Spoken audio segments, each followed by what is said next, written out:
Welcome to Coffee, Culture, and the Capitol with Sophia and Greg.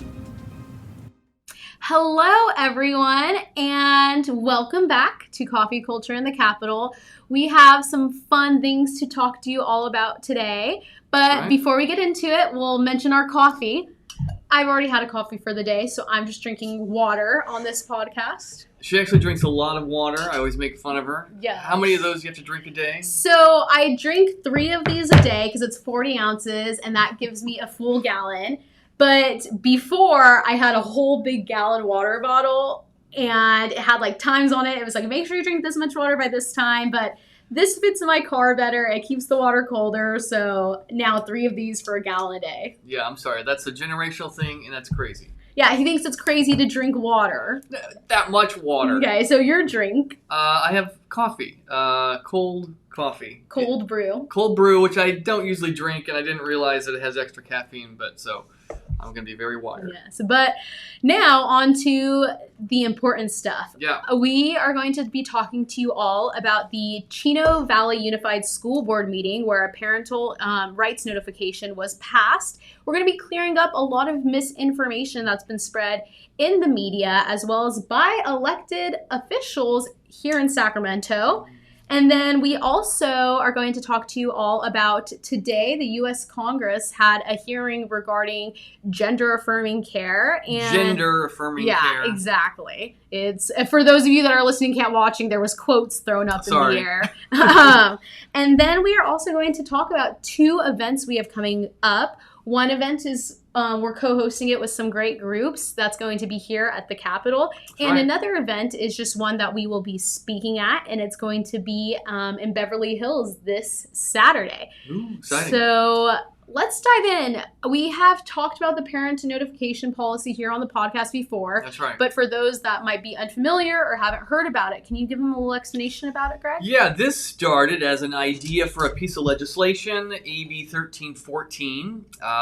Assemblyman Bill Wesley introduced this bill at our suggestion. And this bill, what it was going to do is if a child was going to transition from one gender to the next, changing their pronouns, letting the school and all their peers know that, hey, I don't want to identify as my real sex anymore, then you have to notify parents. Because what's happening, the Department of Ed here in California has a policy that they're encouraging schools to keep secret the gender identity changes of children, no matter how young. If it happens at school, we got to keep this from the parents because children have privacy rights from their parents. But that's obviously, well, I wish it was obvious. It's not true. 7-year-olds don't have privacy from their own parents. So this policy simply was going to say, hey, schools, if a child is asking to be referred to as a different gender, you got to tell parents. So that bill never got a hearing here in the state of, in the legislature. So we pulled together some groups, other parental rights groups. We put together a policy with the encouragement of Bill Wesley, and we launched a website. We called it Coalition for Parental Rights, and we have a model policy that we want other local school districts to implement their own notification policy. So we had our first school district actually do this, and not unsurprisingly, it was very controversial. So controversial that our state superintendent of public instruction decided to show up, encouraged by the governor, to come down and try and intimidate the Chino Valley Unified School District president. Her name is Sonia Shaw, and she did a great job, and she was not intimidated, as you will see in this video. But just briefly, the policy does more than just talk about gender. It also says that if a child has any significant physical injury at school, parents must be notified. That would seem like an obvious thing parents would want to know. It also says that if a student has any suicidal intentions and a school employee finds out, parents must be notified. And the last thing it says is that if there's any incident or complaint of a verbal or physical altercation involving your child, including if your child is bullied or if your child is bullying someone else, involve the parents. The parents got to be notified. So all those three things plus the gender identity notification was all included in this new policy. It did pass 4-1, but not without a pretty ruckus school board meeting. So let's watch. Yeah, at the school board meeting, there was tons of people that showed up in support as well as opposition.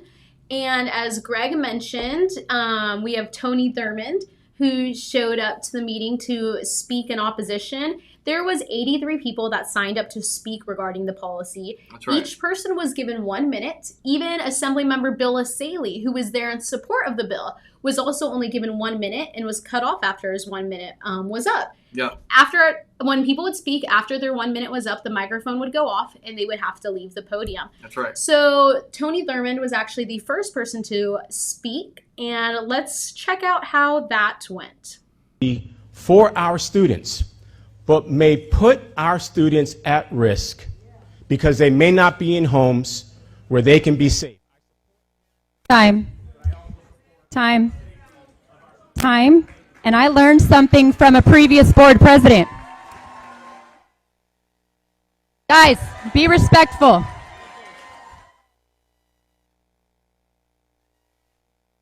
I am going to do a point of order, which I learned from a previous board president. Tony Thurmond, I appreciate you being here tremendously. But here's the problem. We're here because of people like you. You're in Sacramento proposing things that pervert children. You had a chance to come and talk to me, Tony. By all means, you had a chance to come talk to me. Why was it so important for you to walk with my opponent? You are the very reason why we're in this. May I have, as a point of order, as the board Point of president... order, this is not your meeting. You may have a seat, because if I did that to you in Sacramento, you would not accept it. Please sit. May I get a point of order? You're not going to blackmail us. You already sent us a blackmailing letter on previous things. Point of order. You'll not bully us here in Chino. Please see. Point of order. In Chino. Point We're going to take a 5-minute break. He's giving a point of order.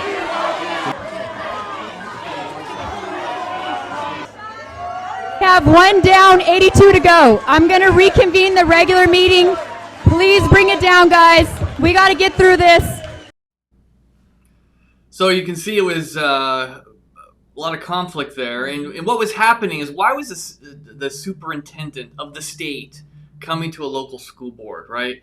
So he was coming to intimidate, to say, hey, the state is against this, and, what you're doing is wrong. Although it wasn't wrong, it's perfectly legal, right? And he wanted to play by different rules than everybody else plays. So he got his 1 minute, just like everyone else, but he wanted to have a debate. And no speaker that was there that night is allowed to have a debate. And so that's how things are run. I mean, we've testified many times here at the Capitol. After our time is up, they cut us off. And then the legislators proceed to criticize our testimony, and they say all kinds of things. And do we have an opportunity to rebut that? No. Exactly. There's a process to how things should be done. And Tony Thurmond knows how things should be done. He's an elected official. He knows how things work. And he still chose to disrespect how things are done. And there's been a lot of misinformation going around saying that he was removed from the meeting, escorted from the meeting, all these things. No, he had his full 1 minute to speak. He wasn't cut off during the 1 minute. He got the full 1 minute. No. He went, as you guys were able to see in the video, he went and sat back down. She asked a rhetorical question, which again, here at the Capitol, legislators ask rhetorical questions. You don't get to answer them. He went back up to the mic, tried to continue to talk, and then he was not carried out, escorted out, any of these things out of the meeting. They just asked him to sit back down. He chose to walk out, and then he went and did a press conference in one of the classrooms in the building. So he was more than welcome to stay at the meeting. Yeah, and so that's a little, all kinds of crazy things happen at these meetings, and different scenarios happen, and it was characterized as though he was kicked out by the police. Later, she simply said, "No, we were just asking him to sit," right? And he walked out on his own. He was not forced out. So anyway, hopefully we're hoping other school boards do the same exact thing. We are talking to lots and lots of other school districts who want to implement the same exact policy. Sadly, and they're interested, but sadly, what happened after was that Sonia started to get death threats. Yeah, so let's check out the video where she talks about that. Last week in California, the Chino Valley Unified School District voted to require schools to do this. Sounds radical. Notify parents if their child identifies as transgender. Shouldn't parents know that? Well, under the new policy, schools must now inform parents if a student wants to use a different name or pronoun, or if their child wants to use a different bathroom. Well, pretty common sense to me. Parents should be involved in these decisions. After all, we hear all the time educators saying, well, the reason we can't get better test scores is because parents aren't involved. Parents get involved, and guess what happens? The left is furious. When school board president Sonia Shaw joined the program on Friday, her interview with Jody was continually interrupted as she received death threats on her phone, which continued throughout the weekend. Share with our viewers and listeners what you've encountered since the board took this policy step. Immediately, the next morning, our district got a phone call. A lot of things were said, but one thing was very clear. This person was going to kill me, and they said that they were going to dismember my body parts, my limbs, more specifically. I had things like, you're going to die with some inappropriate words, your children are going to die, and your animals are going to die. And then they would say things like point of reference, and they would name what kind of animals I had. And then I also got notification that people who identify as being in the terrorist organization Antifa posted on their website, "We declare war on Sonia Shaw." They gave them my address. They said, "We know that where you sleep." And they've said things like, "Use all force possible to stop her." To me, as nerve-wracking as that is, because I'm a parent, I'm a mother, I mean, it was devastating, because why are we doing this? To keep kids safe. And then it just reminded me, God reminded me, that these are the people that are after our children. And this is something that is way beyond me being able to be bold and courageous. And I just have to trust that I'm going to be protected. So Sonia, as she mentioned, was receiving these death threats, not just about herself, but about her family. And a lot of people would cave or kind of back down to that. And she's not. She's staying strong and trusting the Lord. And she has a great group of people around her, protecting her and surrounding her and supporting her. But do not let what's happening to Sonia, if you are a school board member listening, or you're a parent that wants to ask your school board members to take this up, don't let that stop you, because that's what the goal of the people that are in opposition to parental rights is trying to do. They don't want any other school board to take this up. They don't want any other school board member to feel like ready to fight on this. And so that's why they're threatening her. They're trying to stop it. So the more people that go up on this, the more places that are going to pass it, they're going to lose their power. They're not going to be able to be threatening all these people when it's a community-wide thing of people and school districts and school boards taking up this policy. That's right. I mean, that's how you fight against a bully, is everybody stands up together, right? And so they're targeting one person who is bold, thinking they can intimidate anybody else to follow her lead. We got to make sure that everybody, as many people as possible, follow her lead. And Sonia Shaw is not the only person or issue we've talked about where people are being attacked or different topics like that. Like today, we were able to watch the House Judiciary Subcommittee on the Constitution and Limited Government in D.C. This is not California. It's not California, so this is the U.S. Congress. They had a hearing regarding the dangers and due process violations of gender-affirming care for children. And with the whole gender-affirming care issue, we are watching children basically be sterilized and mutilated. Their bodies are mutilated. We are watching women's rights and protection and safeties go out the door. But today, Chloe Cole, she was one of the witnesses in this hearing. She's a detransitioner that we've talked about before. She did a phenomenal job. She's from Central California. Yeah, she's from Central California, and it's her birthday today. Wow. And on her 19th birthday, she went to testify on this. So let's check out what she had to say. My name is Chloe Cole, and I am a detransitioner. Another way to put that would be, I used to believe that I was born in the wrong body, and the adults in my life whom I trusted affirmed my belief, and this caused me lifelong, irreversible harm. I speak to you today as a victim of one of the biggest medical scandals in the history of the United States of America. I speak to you in the hope that you will have the courage to bring the scandal to an end and ensure that other vulnerable teenagers, children, and young adults don't go through what I went through. At the age of 12, I began to experience what my medical team would later diagnose as gender dysphoria. I was well into an early puberty, and I was very uncomfortable with the changes that were happening to my body. I was intimidated by male attention, and when I told my parents that I felt like a boy, in retrospect, all I meant was that I hated puberty, that I wanted this newfound sexual attention to go away, that I looked up to my brothers a little bit more than I did to my sisters. I came out as transgender in a letter I sent on the dining room table. My parents were immediately concerned.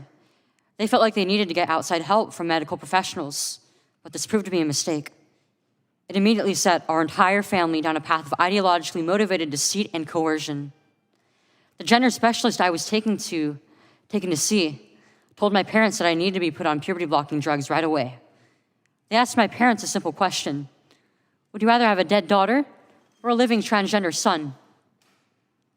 The choice was enough for my parents to let their guard down, and in retrospect, I can't blame them. This was the moment that we all became victims of so-called gender-affirming care. I was fast-tracked onto puberty blockers and then testosterone. The resulting menopausal-like hot flashes made focusing on school impossible. I still get joint pains and weird pops in my back, but they were far worse when I was on the blockers. A month later, when I was 13, I had my first testosterone injection. It's caused permanent changes to my body. My voice will forever be deeper, my jawline sharper, my nose longer, my bone structure permanently masculinized, my Adam's apple more prominent, my fertility unknown. Wow. I mean, how many times I've heard her testify, and every time it's just gripping that this country is actually doing this to young people. The permanent damage from these drugs and these surgeries are irreversible, and yet we are putting minors through this when most kids with gender dysphoria, high majority of them, would simply learn to love their bodies if we'd simply not socially and chemically castrate them. And it was heartbreaking to hear that last line that played where she said, my fertility is unknown. I mean, she's 19 years old. She hopes to one day be a mother and have children of her own based off of different things that she has said. And she has no idea if she'll ever be able to because of mistakes she made when she was in her teens that doctors and adults around her encouraged and affirmed. But she wasn't the only one that testified. Paula Scanlon also testified. And if you have not heard of Paula, she was a swimmer at University of Penn. She swam with the biological male, Will Thomas. You guys probably know him as Leah Thomas. He identifies as a female, swam at University of Penn. He's the male swimmer who swam against Riley Gaines, and she's been going around and speaking about that. But Paula was actually his teammate, and she didn't speak out about it for about a year because the school kept threatening them. She received emails from University of Penn that said, you don't want to speak out on this because you don't want to see what will happen if you do, trying to silence the female swimmers from speaking out. So she finally spoke out about being teammates with this man and having to change in front of him. And mind you, they're not changing for a sport like soccer or basketball where if you go in the locker room and change, you normally have like your spandex and sports bra on. They're changing for swim. You're basically there with your swim teammates nearly naked as you're changing, and she had to do it next to a biological man. So let's check out what she had to say today.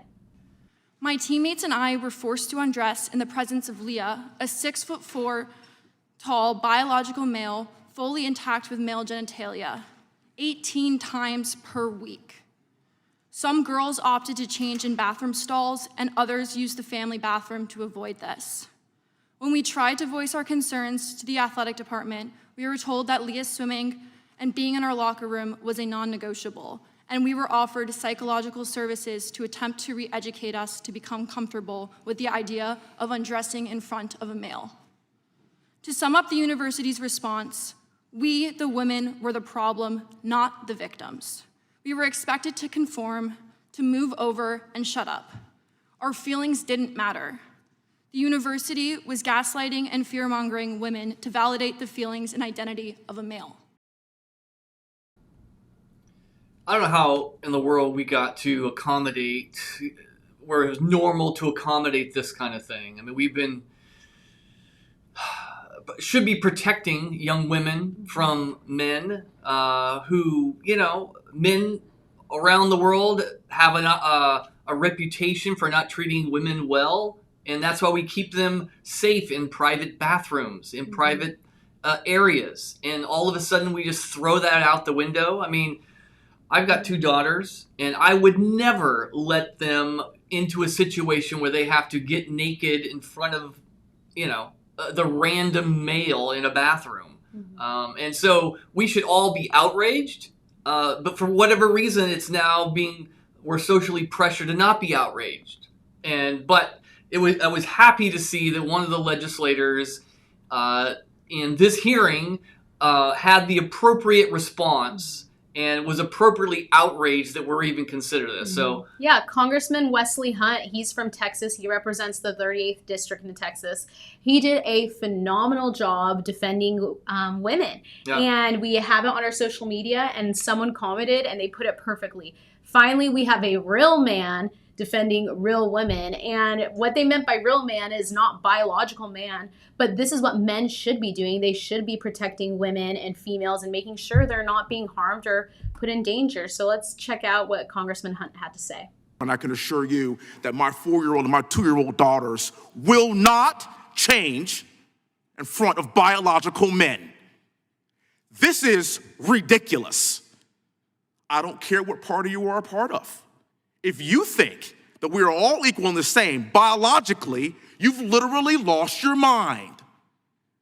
And when my 2 daughters work hard in the sport, work hard in their craft to be the best that they can be amongst other women, they will compete against other women. I owe Victoria and Olivia and every other young lady in this country that. If you think I'm wrong, I am not the problem. I can assure you. We have an opportunity in this country to get this right in 2024 so we could stop all of this foolishness. But I cannot thank you ladies enough for bringing this up. I apologize that we live in America where this is happening. But thank God for the American Spirit Fire, and thank God for brave women like you, because it's brave women like you that are going to turn the tide so that future women won't have to suffer in the same way that you have. God bless you. Thank you so much for being here. I yield back the rest of my time.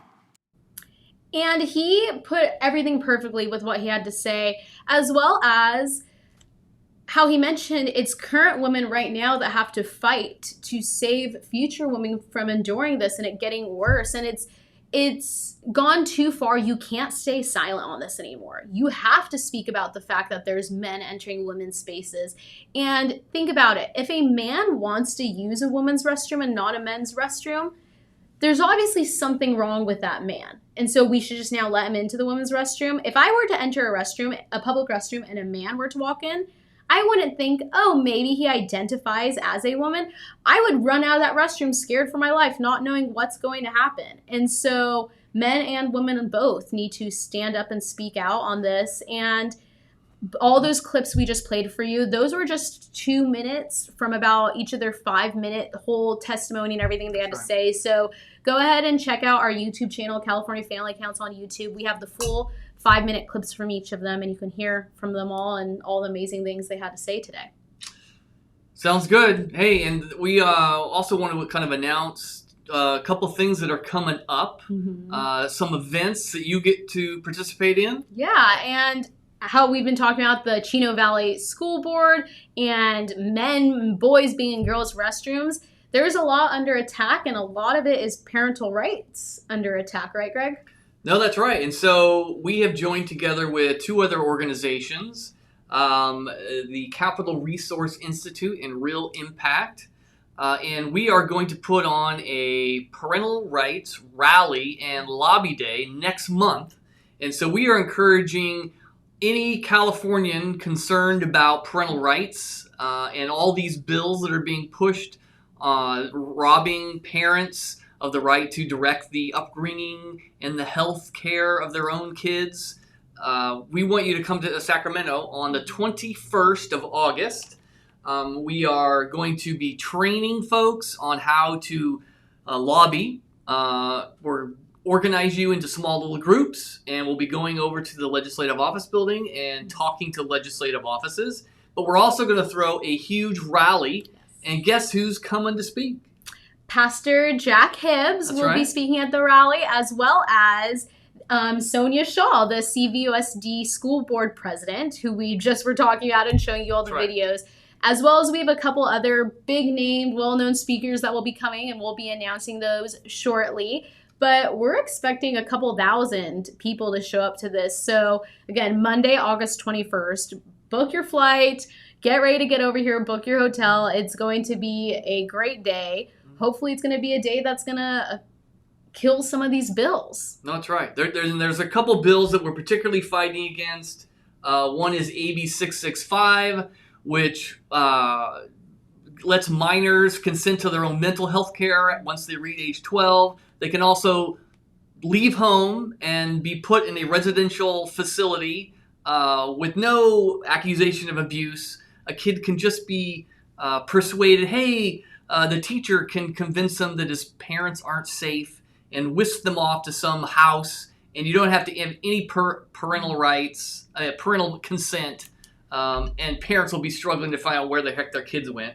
Another bill is AB 957. This bill directs judges in custody cases that the parent that gets custody of the child is going to be the one that affirms the child's gender identity. So we are now, California is going to tell judges to take custody from parents who think that their child's biology determines their gender, right? I mean, it's unbelievably dangerous. There's a couple other bills. AB 5 is a bill that mandates all teachers get LGBT training. It also gives them training on how to spot those parents who might be non-affirming. I mean, it's turning all parents Christian parents particularly, who believe that, kids are born male and female and they can't change their gender. Well, those are the dangerous ones. And to know on that, to be a non-affirming parent, that doesn't mean you're kicking your child out of the house. That doesn't mean you don't love your child. It means you love your child. You know what's best for them is to be who they are created to be, and that they're perfect in the image of God they are created in. That's right. Being non-affirming means you're not going to take your child to go get their body parts cut off or to go get put on medication that is going to block the natural process of what your hormones are doing that can ruin your fertility. Yeah.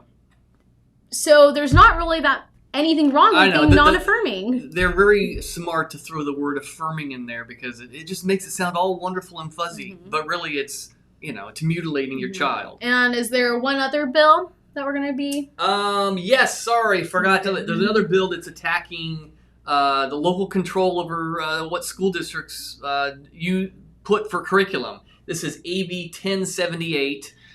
The state government, especially the governor, is going after school districts who are, having problems with some of the pornographic books being put in libraries, who are resisting critical race theory in schools, and also don't want kids to learn about gender fluidity in kindergarten. And so this bill particularly enables the state to fine a school if they don't get the curriculum the state really wants. It makes it harder to get rid of books. it really is attacking local control. And it's because Sacramento, I mean, there is a whole reason we have federal government, we have state government, and then we have local government. Right. Because no one should have control of everything. And here in California, in Sacramento, Governor Newsom and California legislators are upset and angry on the fact that there is local government, there are school boards that disagree with them and do things that not even push, they do things to protect children in a way that obviously the Sacramento people and Governor Newsom don't agree with. And so now they want to go in and take control of local government. No, and these laws that they've passed, they allow flexibility for local school districts to decide when curriculum and what type of curriculum is introduced. But, most school districts are intimidated, and the Department of Ed sends out these dictates to them, and they just expect compliance. Well, now we have some parents who've elected some school board members that they're standing up for parental rights, and they're finally pushing back, and the state is intent on intimidating them. And this bill, AB 1078, is all part of that. Mm-hmm. Yeah, so Sacramento is coming for your children, and what are you going to do about it? You can show up here in person for the event Monday, August 21st. It's going to be a great day. We're going to train you all. We're going to have a great rally. It's going to be a great day to lobby to your legislators. If you can't make it in person, the best next way to get involved is to be calling your legislators and also to be praying for the event. But also here at California Family Council, we are a nonprofit. We are based here in Sacramento. We are going to the Capitol. We are lobbying. We are testifying. We're being your voice here in Sacramento. And the best way you can support us to continue to be your voice is through prayer, but also through donations. So if you visit our website, californiafamily.org, you'll be able to donate to us because, again, we know you're all busy. We know you all have full-time jobs, or you're raising your children or homeschooling your children, all these things. So you don't have time to constantly be staying updated, constantly be talking to legislators. And that's what we're here to do. And we would love both your prayers of support and financial support. That's right. So now, so this weekend, you have a big event coming on. Why don't you tell us about it? Yeah, so this weekend, there is going to be a worship and prayer rally / protest outside what is soon to be DuPont Clinic. And DuPont Clinic is going to be the first all-trimester abortion clinic here in California. So live action. All-trimester. Now, what does that mean? Yeah, it's awful. So live action survivors, Seth Gruber, we'll be there. We'll all be out there speaking, praying, and worshiping against this all-trimester clinic, which means they are going to be killing children up to 31 weeks and 6 days of a pregnancy. So let's discuss that. 31 weeks and 6 days is over 7.5 months of a pregnancy. A baby is viable outside of the womb by 22 weeks of a pregnancy. A baby's heartbeat is detectable by 3 weeks and 1 day of a pregnancy. But at 31 weeks and 6 days at this clinic, you will be able to kill a baby in the womb. There is no medical reason to have an abortion at that stage, because what an abortion looks like at that in the third trimester is they inject potassium chloride, the same drug that is administered to convicted criminals that are on the death penalty. They send it through a woman's abdomen into a baby's heart to kill the child, and then give the woman labor-inducing medication for her to give birth, actually give birth to her dead third trimester baby. So if you're, as a woman, if your life is in danger while you're pregnant and you're in your third trimester, just take the labor-inducing medication and give birth to your alive baby. You do not need to kill it. And that's what this clinic is going to happily do. So you can all join us this Saturday. It's at Beverly Hills. On our social media, we're posting the exact location. It's on Wilshire Boulevard, and we're expecting to see a couple thousand people out there, and we're going to see probably Pastor John Randall from Calvary South OC and other pastors from the area, and we can get the doors of this place to never open if we as Christians and we as the church stand up for life, because if we don't, who will? That's right. So thank you for being with us today. We plowed through a lot of information. You can always go to our website, californiafamily.org. We're writing articles about this all the time. Keep up to date on our social media. You can also sign up for our newsletter. go to our website and hit the sign up button, and you will get a weekly email with all the information to keep you up to date. All right. Well, we will see you all this Saturday in Beverly Hills, and then we will see you all next week back on the podcast. And then the 21st, mark your calendars for in August. Yes. Love to see you there. Yes, see you there.